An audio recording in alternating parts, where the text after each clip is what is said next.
These days, many people are turning to natural remedies in addition to traditional treatments. We might do a little research on natural medicinal plants, but when we realize it's too much trouble or requires expensive equipment, we give up. Don't forget that you can support your body through natural means as well. In this video, I'll walk you through the benefits of 20 traditional medicinal plants rich in healing properties and what you need to grow them, using just a simple pot, some water, and a sunny windowsill.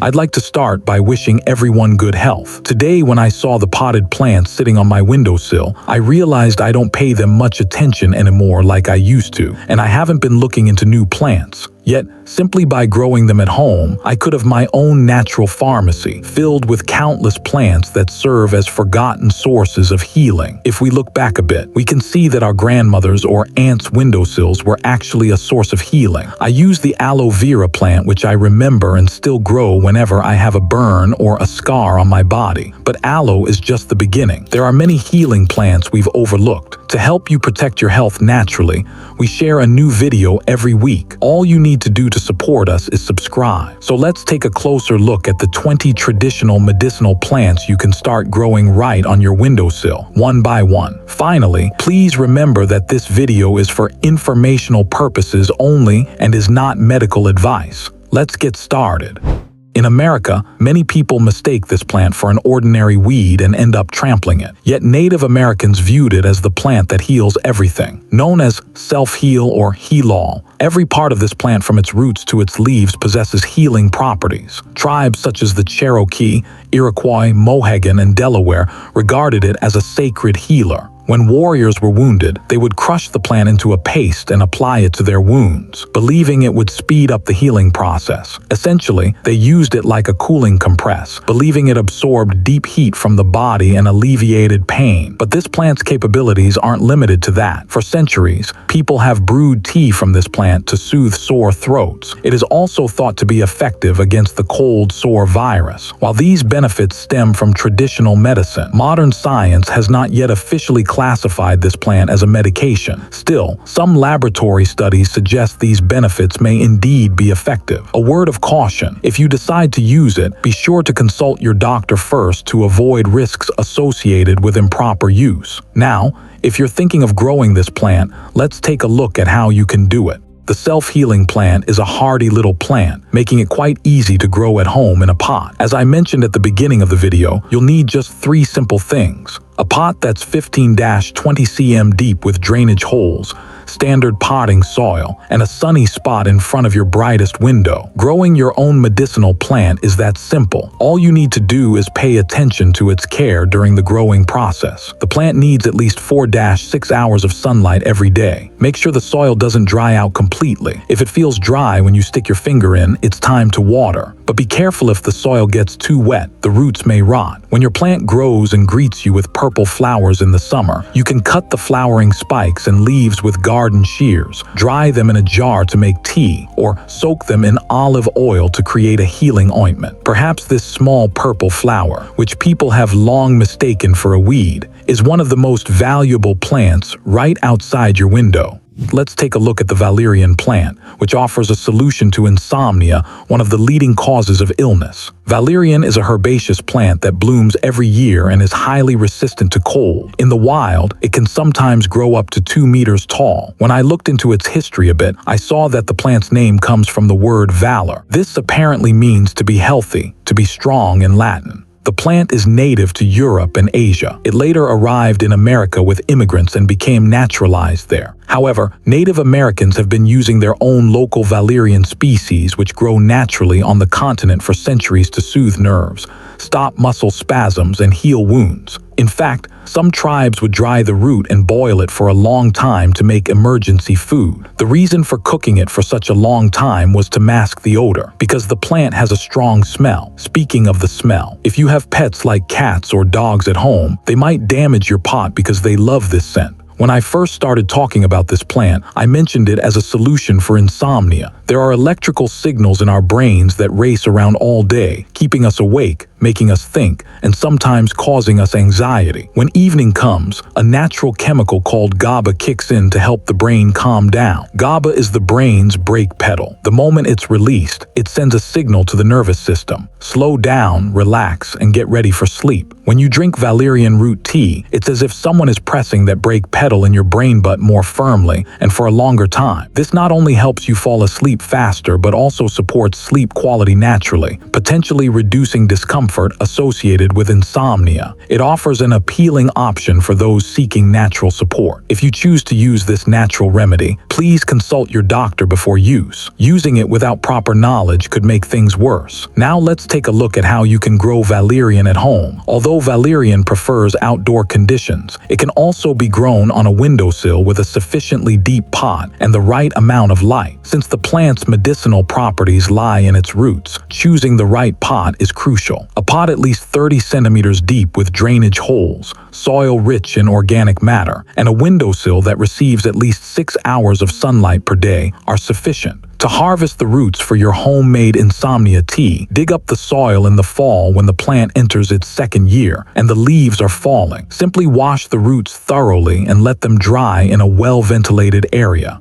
Let's get to know the stinging nettle, a plant that burns or itches your skin when touched, but thanks to its high calcium, magnesium, and boron content, may help fight age-related bone loss. In the Old Testament, this plant is described as a plant that grows in abandoned, neglected, and ruined lands. Based on this, one might draw negative conclusions about it, but traditional American healers see it differently. Their view: it grows where soil has been neglected, damaged, or where buildings have collapsed, because its purpose is to heal and restore that soil with its minerals. So while it symbolically represents destruction, it's actually evidence of nature's effort to heal that place. Viewed this way, it can be regarded as a sacred healer. Meanwhile, in Native American tradition, it was used not only as medicine but also for rope, fishing nets, and clothing thanks to its strong fibers. For healing, they gently rub fresh leaves on aching areas to reduce swelling, strengthen postpartum mothers, energize the body after winter, and soothe joint pain. Nettle may support prostate health in men.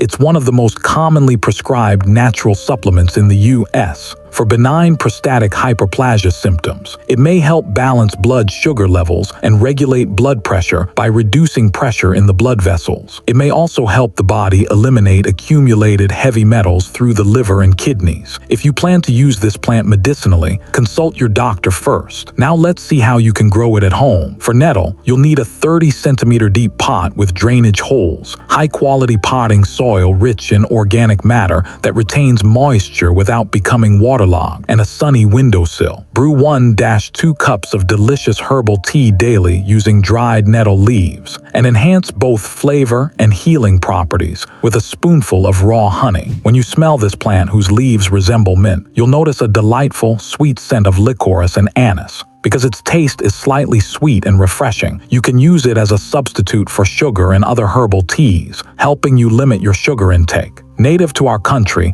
this plant holds a unique place in traditional medicine. People say they brew tea from its leaves or burn them as incense to ward off negative energy. They've traditionally used this plant, especially during the winter months, to soothe the respiratory tract, open up the lungs, and relieve severe coughs. Not only physically, but also mentally. They use the incense burning method I mentioned earlier to uplift the spirits of those suffering from depression or a broken heart. Additionally, thanks to its expectorant properties, it is said to be beneficial for the common cold, cough, bronchitis, and chest congestion. Drinking the tea after meals relieves gas, reduces bloating, eases stomach cramps, and prevents indigestion. Thanks to its antioxidants, it helps maintain vascular health. It's said to help the heart function more easily by supporting mild circulatory issues. I learned this information from traditional American healers, and when I did some research in modern medicine, I found that most of it was confirmed. Of course, my opinion alone isn't enough. If you plan to use this plant, please consult your doctor first. I'm not a doctor. I'm a researcher interested in natural healing. And here's a bonus tip about this plant that not everyone knows. As your plant grows, prune the leaves at the top regularly with scissors. This encourages the plant to branch out sideways and grow more lush. When it blooms, you can harvest both the flowers and the leaves, dry them in the shade, and save them for your medicinal tea. That white, spongy, sugary marshmallow treat which you roast over campfires in America today and find sold in packages at grocery stores owes its name and very existence entirely to this plant. Yes, this may come as a surprise, but that is the true origin of the marshmallow. In ancient Egypt and later in 19th century France, the dark, gel-like liquid from this plant's root was extracted, boiled with honey or sugar, and whipped into a stiff foam, which was then given to children with sore throats as a sweet treat. So the marshmallow we love so much today was actually a medicinal remedy for children in ancient times. So, should we go to the store and buy some marshmallows? No, of course not. The ones sold in stores today are made entirely from gelatin and corn syrup. When you touch the marshmallow plant, it feels just like touching a piece of cotton. The plant's leaves, but especially its roots, contain a gel-like, slippery liquid called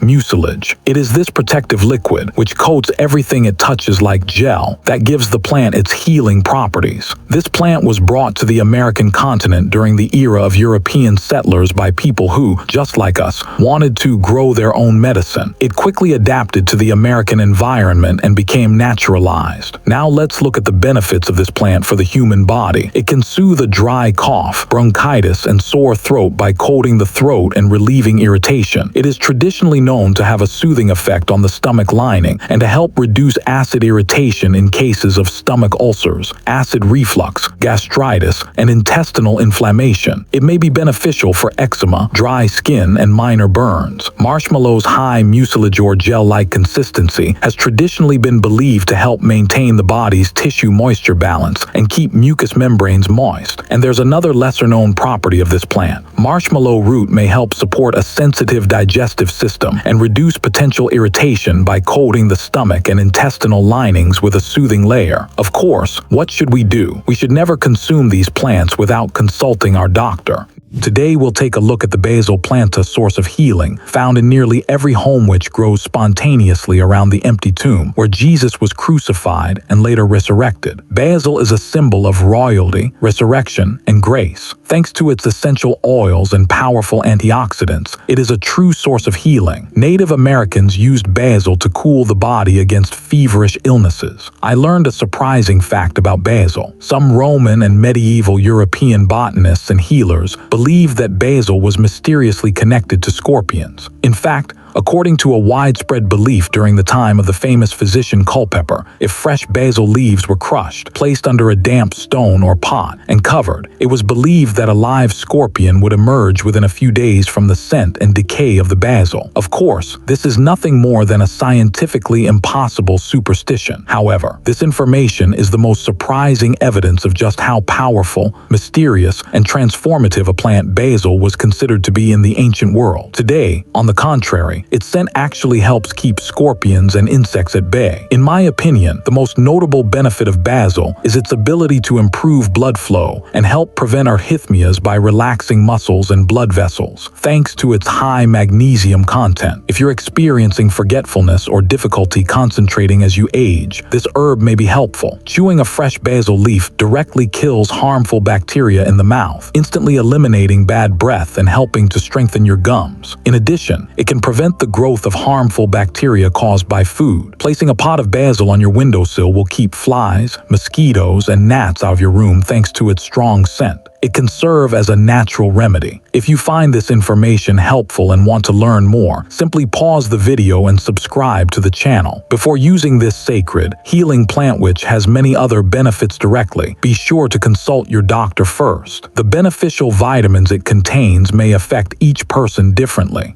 We've talked at length about basil, and now it's time to discuss wood betani. Antonius Musa, the chief physician to Roman Emperor Augustus, wrote a medical treatise claiming that this plant cured no fewer than 47 different ailments. In the Middle Ages, people lived by the motto, "Keep wood betani in your home to ward off evil." There is another native wood botany in America's native ecosystem called Pedicularis canadensis, but it belongs to a completely different family. The medicinal species I'm describing is the one of European origin. In Christian tradition and ancient monastic culture, wood botany has been the plant of choice, bearing the healing power of the Holy Spirit, and was always cultivated in the prime spot of church gardens. Wood botany is known especially for its miraculous effects on the head and the nervous system. One of the plant's most notable uses is its ability to help alleviate migraine pain. By balancing blood circulation, it can provide relief. As a result, concentration may improve and forgetfulness may decrease. It can even contribute to a deep and restful sleep. This plant is known in herbal medicine as a grounding agent. When you feel constantly tired or tense, it can gradually boost your physical resilience. In addition to these benefits, there's another, much more interesting benefit that caught my attention. Rumor has it that this plant has the ability to prevent nightmares. Ancient herbalists used to recommend this plant to people who experienced restless dreams and nighttime anxiety. It is said to calm the nervous system so deeply that it helps the subconscious mind remain at peace during the night. Of course, we can only find out how true this is by trying it for ourselves. Now let's take a look at the plant known by its Latin name, Leonurus cardiac or motherwort. Its name means lion's tail. Its leaves are slightly hairy and its taste is sharp and quite bitter. This brings to mind the Chinese proverb, good medicine tastes bitter. The Latin name means pertaining to the heart. In traditional medicine, it has been used to support heart muscles, regulate heart rhythm, and soothe feelings of stress, anxiety, and panic. It is also said to help soothe the stomach, alleviate menopausal symptoms, and reduce complaints such as tremors and rapid heartbeat associated with an overactive thyroid. This information is for general informational purposes only. Be sure to consult your doctor before using herbal products. The famous English botanist Nicholas Culpeper described motherwort as one of the herbs that brings joy and courage to the heart and most uplifts the spirit. In ancient beliefs, it was hung on door thresholds because it was thought to give people the courage of a lion and to ward off negative energies in the home. As you may recall, we also talked about lemon balm in our previous video. We discussed its calming effects, its ability to help reduce stress and tension, its role in supporting sleep quality, its soothing properties for the stomach, its value in beekeeping because it attracts bees, and the fact that it's an easy-to-grow, hardy plant. However, I wanted to revisit this plant because it's truly very valuable and can be easily grown at home. Now, let me share a surprising fact I haven't mentioned before. It's said that lemon balm was the main ingredient in many mixtures historically known as the elixir of immortality. The famous 16th century Swiss physician Paracelsus named it the elixir of life and believed it could rejuvenate the body and extend one's lifespan. Ancient English sources also recount that the Earl of Glamorgan remained remarkably vigorous well into old age by regularly drinking lemon balm tea. In the Christian tradition, lemon balm was one of the most valuable plants in monastery gardens. It was also the main ingredient in the famous invigorating tonic prepared by French Carmelite nuns in the 14th century, known as Carmelite water. I hope you now have a better understanding of why this plant is so valuable. Not knowing about such a source of healing would truly be a great loss. Still, don't use it without consulting your doctor. Here's one more quick tip. If you crush lemon balm leaves and apply them to your skin, the citronellol they contain can help keep mosquitoes away from you. So, have you ever used lemon balm before? If you've tried the tea, please don't forget to share your experiences, especially regarding its effects on sleep and stress in the comments. Now I'm going to show you what a banana looks like when it's turned into a vegetable. Just kidding, it's actually called a plantain. But the plantain I'm going to talk about is a completely different source of healing. Native Americans gave this plant a very interesting name, white man's footprint. This is because the plant spread rapidly along the edges of the paths where European settlers walked and trampled the ground, as well as around the villages they established. Native Americans would crush the leaves and wrap them around wounds and boils, taking advantage of their ability to draw out inflammation and pus. They used it as a poultice, particularly for rattlesnake bites, to slow the spread of venom and relieve pain. Because it can stand upright and continue to provide healing even though it is constantly being crushed under cars. It has come to symbolize the straight path to Christ, or the resilience of a person of faith in the face of adversity in Christian symbolism. Perhaps the most surprising fact you haven't heard about plantain is its immense popularity during Shakespeare's time. The world-renowned writer William Shakespeare mentions this plant in his play Romeo and Juliet. In the first act, during a conversation between Benvolio and Romeo, the following exchange takes place. Romeo, your plantain leaf is excellent for that. Benvolio, for what I pray thee? Romeo, for your broken shin. It was such a widespread and accepted first aid remedy in Europe at the time that it was even directly included as a wound healer in some of literature's greatest works. In nature, plantain is most commonly found in these two species, Plantago major and Plantago lanceolata. Both species are perennials. That is, they regrow every year as long as their roots remain in the ground. Their texture is slightly leathery, and they have slender, elongated spikes that extend upward from the center, bearing thousands of tiny seeds. Let's focus on their benefits. It can stop bleeding from minor injuries and prevent scarring by accelerating cell regeneration. It is said that if you crush a leaf, moisten it with your saliva, and apply it to a bee or insect sting, it relieves pain and reduces swelling within minutes. For foot pain and swelling caused by standing all day or poor circulation, a warm foot bath made with dried plantain leaves can soothe the veins and relieve fatigue. After age 50, the skin thins and bruises more easily. Thanks to the allantoin it contains, plantain extracts applied to the skin can strengthen the skin's barrier and double the rate of wound healing. And here's a bonus tip. If you wrap a fresh leaf poultice around a splinter or thorn that's embedded in the skin but too deep to remove, and secure it with a bandage, the plant will contract the skin and pull that foreign object toward the surface. Since plantain behaves like a weed outdoors, growing it in a pot at home is extremely easy and hassle-free. The Cherokee, Iroquois, and other Native American tribes have used skullcap as a sacred healing herb for centuries. They have consumed it as a tea to support women's reproductive health, regulate menstrual cycles, alleviate postpartum pain, and treat fatigue, heart palpitations, and insomnia. It is also said to have been used by the Iroquois tribe in coming-of-age rituals for young girls. In the 1700s and 1800s, it was known as mad dog weed because it was used to treat nervous seizures caused by rabies. By calming the mind, it may help with anxiety, chronic stress, sleep problems, stress-related neck and shoulder pain, jaw clenching, and leg tremors. It is also traditionally believed to support memory and focus. Since it is one of the most commonly counterfeited plants today, growing it at home may be safer. Be sure to consult your doctor before use. If you found this helpful, you can support us by subscribing.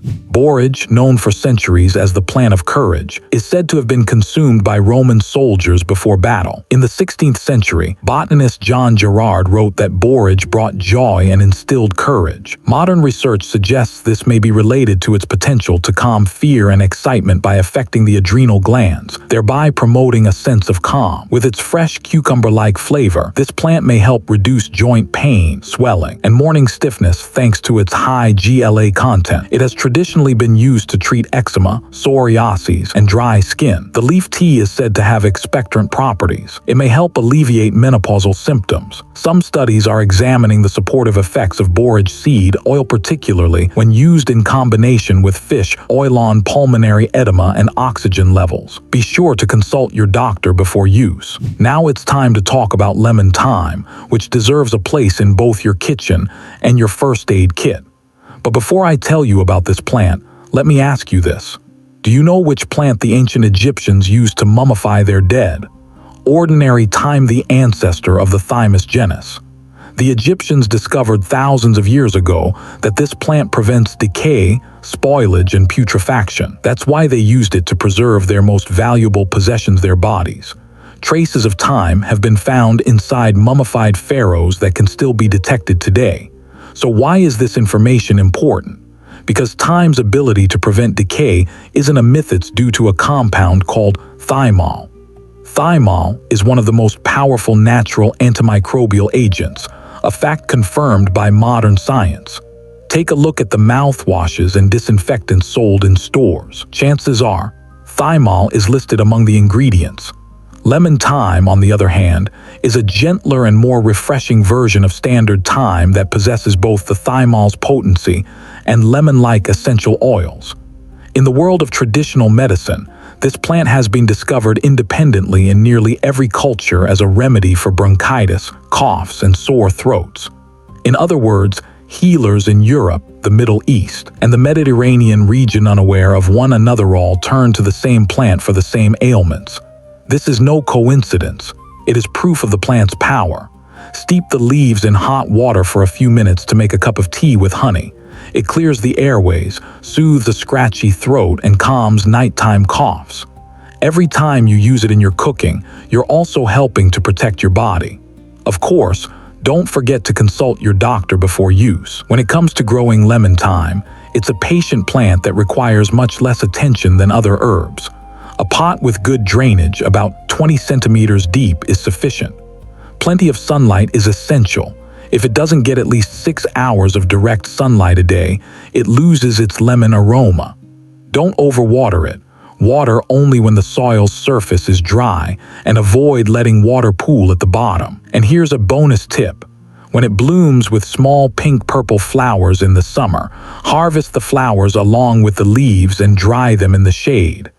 That's because lemon thyme's essential oil concentration peaks during full bloom. The most surprising thing about catnip which drives cats wild is not just that it affects cats. A 2001 study indicated that its mosquito-repellent effect could be 10 times stronger than that of DEET. The reason for this is the compound nepetalactone, which attracts cats but repels mosquitoes. In traditional Native American medicine, catnip has been used as a mild tea to treat stomachaches, gas, and restlessness in children. It may help calm the nervous system, relax muscles, aid digestion, and make it easier to fall asleep. However, pregnant women should avoid it, and everyone else should consult their doctor first. Catnip is very easy to grow in a pot. All it needs is a well-drained pot and 4-6 hours of sunlight per day. If you have a cat at home, be sure to place the pot where your cat cannot reach it.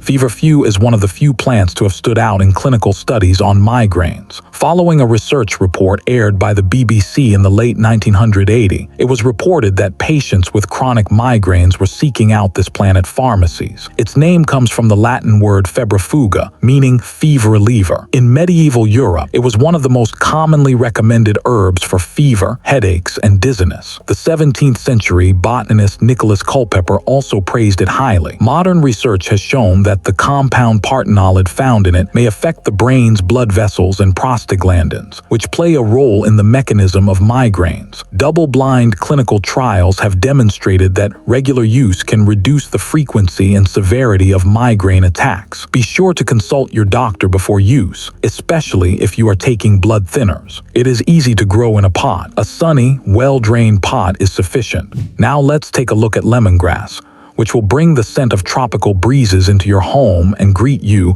with the fresh scent of lemons even as it grows on your kitchen counter. This plant's name in traditional medicine is interesting. In the Caribbean and the tropical regions of Africa, it has been known for centuries as fever grass. Indigenous healers would boil the leaves of this herb to reduce a child's fever, hold the steam over the patient, and give them the cooled water to drink. Today, science is unraveling the mechanism behind this tradition. The citral compound it contains has an antipyretic or fever-reducing effect. But here's the truly surprising part. Laboratory studies on lemongrass oil have shown that this plant is extremely effective against many types of fungi and bacteria, particularly Candida albicans. In fact, some studies have reported that lemongrass extract even suppresses Candida strains resistant to standard antifungal medications, an extremely powerful antimicrobial effect from a plant no one would have expected. This plant is also extremely beneficial for digestion. A cup of lemongrass tea drunk after a meal relaxes the digestive muscles, relieves bloating, and soothes diarrhea and nausea. In Brazilian folk medicine, this tea is particularly favored for reducing anxiety during stressful times. And of course, as with any herb, consult your doctor first and avoid using it during pregnancy. Lemongrass is a rewarding plant to grow. All you need is a large pot at least 30 centimeters deep and wide, plenty of sunlight and regular watering. But be careful. Over time, this plant can completely fill the pot and clog it with roots. Every spring, remove it from the pot, divide the plant, and replant it in fresh soil. If you snap off a stalk and place it in water, white roots will develop, and it can be easily planted in a pot.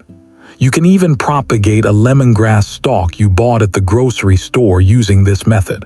Spearmint, also known as green mint, has a sweet, cool, and refreshing scent. It is often confused with peppermint, but there is a key difference between them. Peppermint contains high levels of menthol and can trigger indigestion in some people. Spearmint, on the other hand, contains much lower levels of menthol and is much gentler, especially on sensitive stomachs. Its effect on digestion is felt almost immediately. But here's the truly remarkable part. In two significant clinical studies conducted in the 2010 that focused on hormonal balance, it was observed that drinking 2 cups of spearmint tea a day significantly reduced androgen or male hormone levels in women with polycystic ovary syndrome (PCOS). The researchers did not expect this result. Could a plant that has been used for thousands of years as a common digestive tea actually play such an effective role in hormonal imbalances? Looking at the historical origins of this plant, it is said that in ancient Rome, spearmint leaves were rubbed on guests' hands as they washed them, and tablecloths were rubbed with this plant to give them a fresh scent. Ancient Greek athletes, meanwhile, would bathe with this plant before competitions to gain strength and refreshment. Today, the fragrance base for toothpaste, chewing gum, and nearly all oral care products comes from this plant. When grown in pots, spearmint is very productive but also highly invasive. Be sure to let it grow alone in its own pot. Never place it in a shared pot with other plants that will take over that pot in no time. It thrives in a well-drained pot 20-25 centimeters deep, in moist but not waterlogged soil, and in partial shade. Full sun is not a requirement for this plant. Even 4 hours a day is sufficient. If you don't prune it, it will grow long and spindly. If you regularly pinch off the tips, it will become much bushier and more fragrant.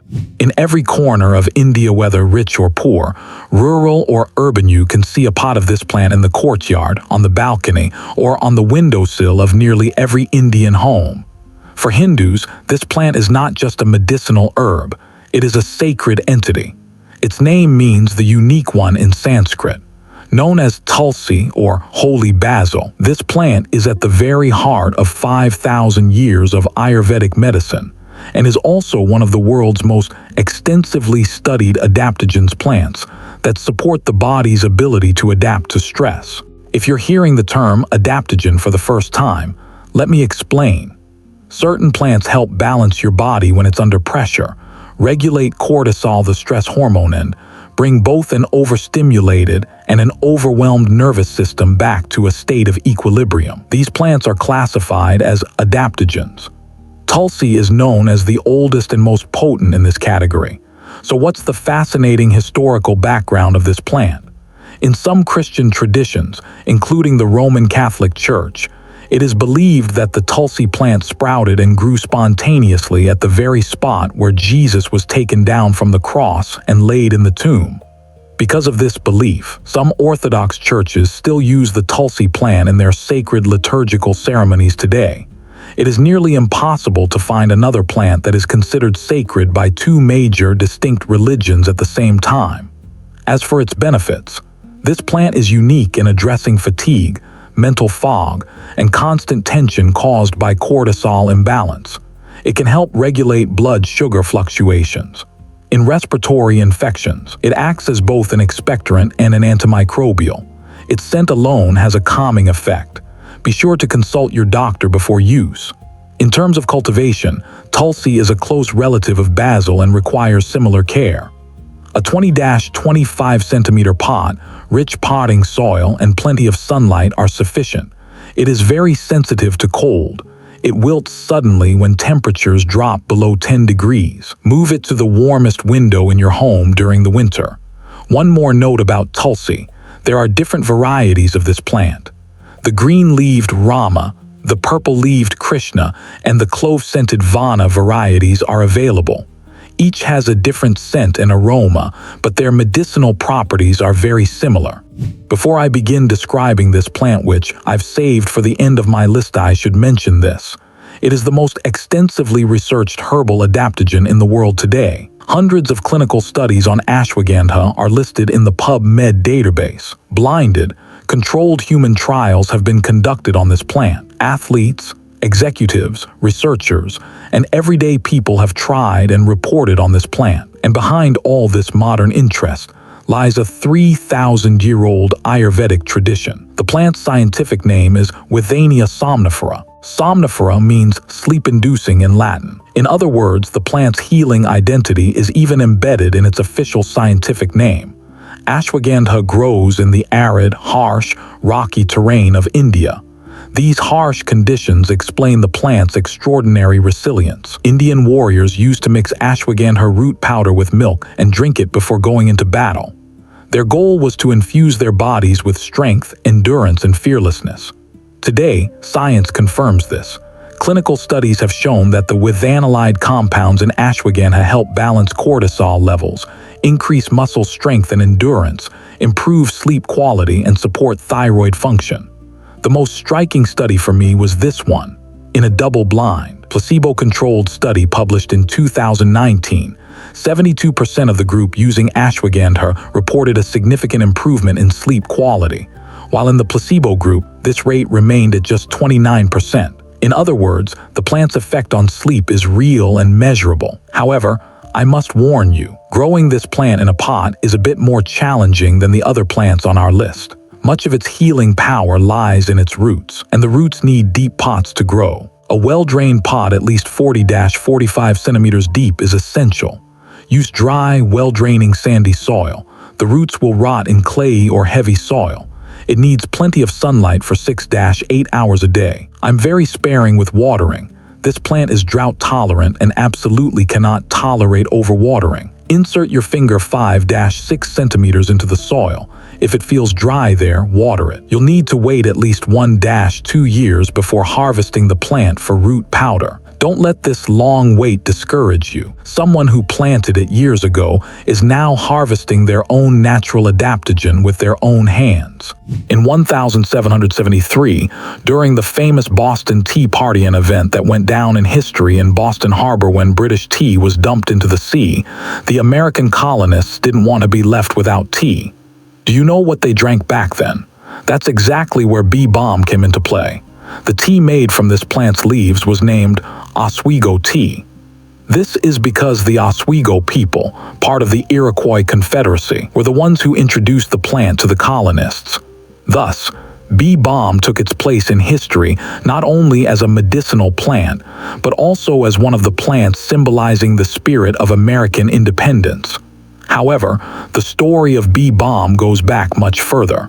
The indigenous peoples of North America had been using this plant for various purposes for centuries. What's most striking is that tribes living independently of one another chose the same plant to treat similar health issues. The Cherokee tribe used bee balm specifically to reduce fever and soothe the respiratory tract. During colds and seasonal illnesses, teas made from its leaves were consumed to ease breathing and soothe the body. The Blackfoot tribe, on the other hand, primarily used this plant topically. They would crush fresh leaves into a paste and apply it to skin infections, seeking to benefit from the plant's natural properties. The Ojibwe people, on the other hand, preferred bee balm tea for stomach aches and digestive disorders. Herbal teas prepared especially for people suffering from indigestion had become an important part of traditional healing practices. What is striking is this. Communities such as the Cherokee, Blackfoot, and Ojibwe who lived kilometers apart and did not know one another used the same plant for very similar purposes. According to many researchers, this reflects a shared heritage of knowledge provided by nature to humankind rather than mere coincidence. Modern science has also been conducting research on bee balm for many years. The natural compounds thymol and carvacrol found in the plant are currently considered among science's most powerful natural antimicrobial agents. For this reason, it is believed that the traditional use of bee balm for throat infections, sinus infections, and digestive imbalances is by no means a coincidence. The fact that traditional usage and modern scientific research align on many points is increasing interest in this plant year after year. Of course, as with any plant, caution should be exercised when using bee balm. Just because it's natural doesn't mean it's completely risk-free. Therefore, it's important to consult your doctor before starting to use it. In particular, people who take medication regularly, pregnant women, or those with chronic illnesses should always seek expert advice before using any herbal product. Another great thing about bee balm is that it's quite easy to grow at home. A ** well-drained pot about 25-30 centimeters deep ** filled with nutrient-rich soil that retains moisture is sufficient for this plant. Getting about * 6 hours of sunlight * per day is important for its healthy growth. Watering should be done regularly. Preventing the soil from drying out completely helps the plant grow stronger. Its showy red and purple flowers, which bloom in the summer, not only add color to your garden or windowsill, but also attract bees, butterflies, and other beneficial pollinators. In this regard, bee balm stands out as one of the most valuable plants you can grow at home, thanks to both its medicinal properties and its contribution to nature.